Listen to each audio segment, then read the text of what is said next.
Woo!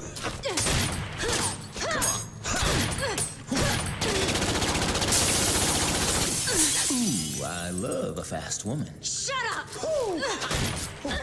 Welcome to MojoPlays, and today we're getting our blood pumping as we fight tooth and nail through the 10 best PS2 action games. For this list, we'll be looking at games that kicked our adrenaline into overdrive and left our knees weak and palms sweaty as we lived out our greatest power fantasies through these intense video games. What video game gave you your action fix back on the PS2? Let us know down in the comments. Before we continue, be sure to subscribe to our channel and ring the bell to get notified about our latest videos. SOCOM 2, US Navy SEALs.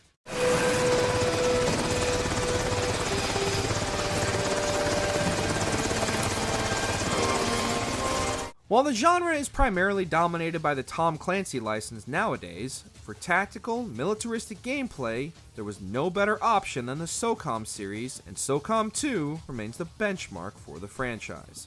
While the title has a full story campaign, many players were drawn to the multiplayer options and the ability to play online with their friends.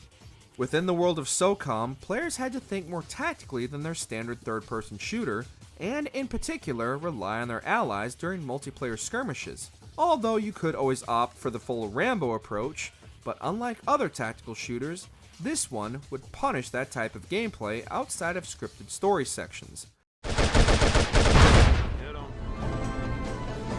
Red Dead Revolver. What the hell are you looking at? Fill 'em full of lead.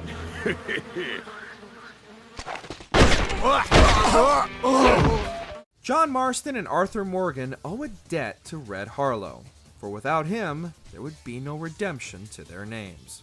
Taking inspiration from Sergio Leone's Man with No Name trilogy, Red Dead Revolver originally started production with Capcom before moving over to Rockstar Games, and while not as lore or feature heavy as Rockstar's future entries in the series, Red Harlow's quest for revenge for the death of his parents still introduced many of the themes and mechanics the Red Dead Redemption series would become known for, especially the Deadeye targeting system. Players were also routinely given control of some of Red's companions in specific missions, each with their own playstyle and signature weapon. The game may feel a bit dated by today's standards, but is still one of the best Western experiences on the PS2, and an important milestone that started one of the biggest franchises in gaming. Anything you want? What do you say, partner? Max Payne 2, The Fall of Max Payne. An echo of the past, an old monster snapping its eyes open in the depths of my brain. Closing your eyes forces you to look at the darkness inside. The first outing for Max Payne was unlike any shooter gamers had experienced at the time. A gritty noir story punctuated by some of the best third-person shooter gameplay the console had seen, and the addition of bullet time was just the icing on the cake. In the sequel, not only do gamers get to check back in on Max, but also his new femme fatale companion, Mona. The comic book style cutscenes and Max's overall dramatic delivery of the game's storyline put gamers in the shoes of the tragic detective as he once again fights his way through multiple levels of corruption, shooting his way to the top of the ladder. Max had some additional training between games and could now fire weapons at multiple targets at once, all while using the game's signature bullet time mechanic, empowering players to get creative with every encounter. One last thing left to do. I was compelled to give Vlad his gun back. One bullet at a time. Mercenaries, Playground of Destruction.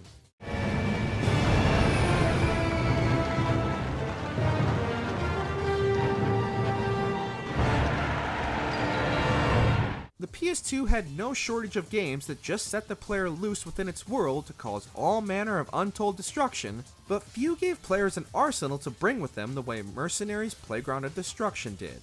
And what a playground it was. Building off the GTA formula, Mercenaries allowed players to tackle missions in any order they choose, hijack any vehicle, and lay waste to any building or outpost that stood in their way. It was like all those times you spawned a tank into GTA, but could actually do some damage with it. With multiple factions you also need to maintain favor with, All within the confines of an ongoing conflict, there was never a better time to be a mercenary than on the PS2. Hey there, mercenary. I gotta admit I was wrong about you.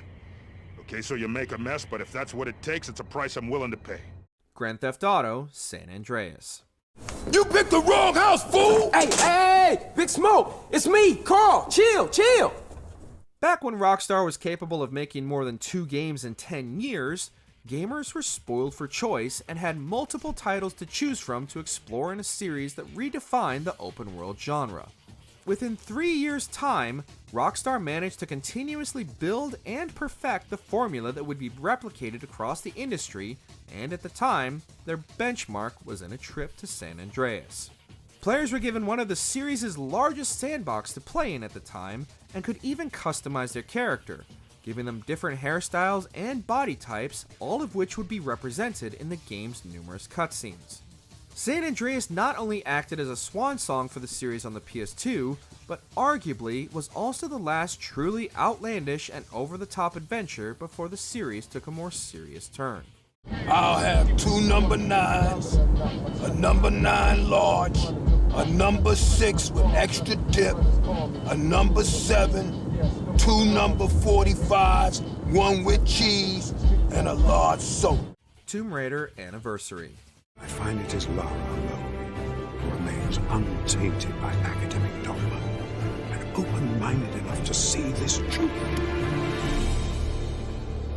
The Tomb Raider series is as iconic as PlayStation itself, launching not only a bunch of fanboys through puberty early, but also skyrocketing Lara Croft to the top of gaming iconography with the likes of Sonic, Mario, and Crash Bandicoot.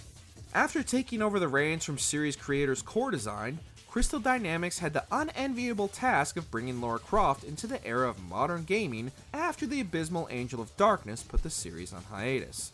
So, taking things back to the beginning, Crystal Dynamics decided to update Lara's first adventure, and the results were nothing short of remarkable. Technically only a generation apart, the quality of life improvements, particularly the 3D camera, made this the best way to experience the birth of Lara's adventures, as well as breathe new life into a series that was quickly becoming outpaced by another PlayStation treasure hunter.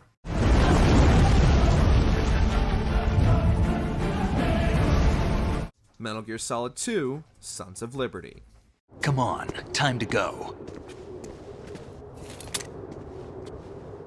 If you run out of ammo, you can have mine. You got enough? Absolutely. Infinite ammo.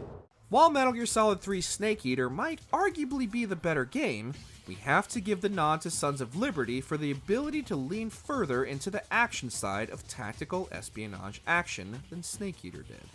Although not recommended, you technically could make it through the entirety of Metal Gear Solid 2 playing it like an action shooter, and the game will adapt and respond in kind, sending near endless waves of faceless enemies for you to systematically annihilate. The game's narrative also plays better into this playstyle than 3, with more action movie-centric set pieces lending themselves well to the gung-ho militaristic shooter aspect of the title.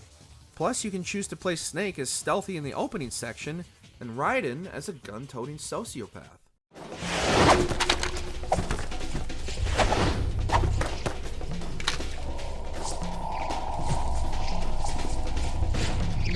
Resident Evil 4.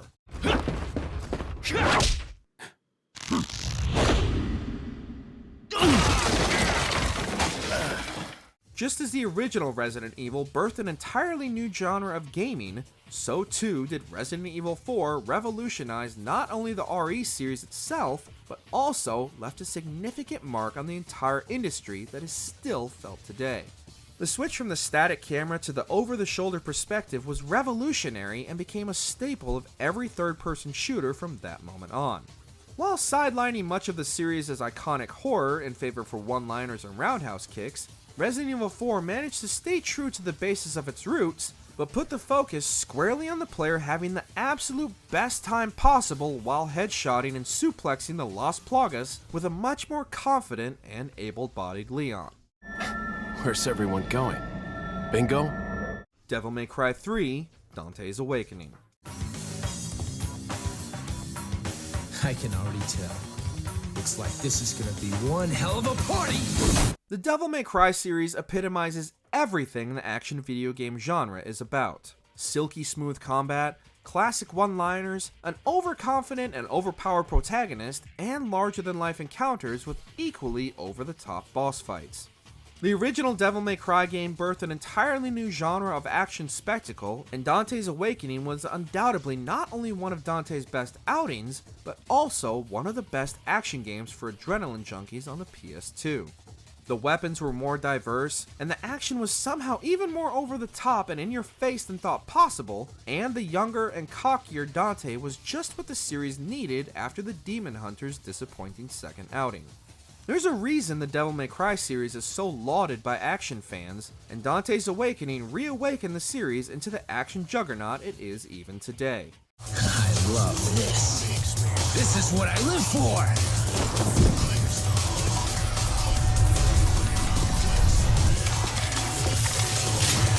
I'm absolutely crazy about it! God of War 2.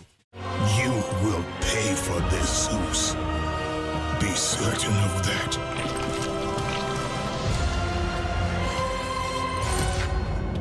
While Dante might have the spectacle, Kratos brings the rage to action games, and as angry as he was in the original God of War, that's nothing compared to his newfound quest for revenge in God of War 2. Whereas Dante's story plays secondary to the action, the God of War series manages to blend the two seamlessly, allowing players to exact Kratos' revenge, all while sympathizing with his motivations. The fact that Kratos tends to go above and beyond what's called for in his quest for revenge certainly doesn't hurt either. With bigger areas and landscapes, as well as more useful secondary weapons, Kratos' arsenal grew as much as his anger, and took him and the player to some of the most distinct and varied locations the series had seen, and subsequently brought many of them crumbling to the ground with energetic glee.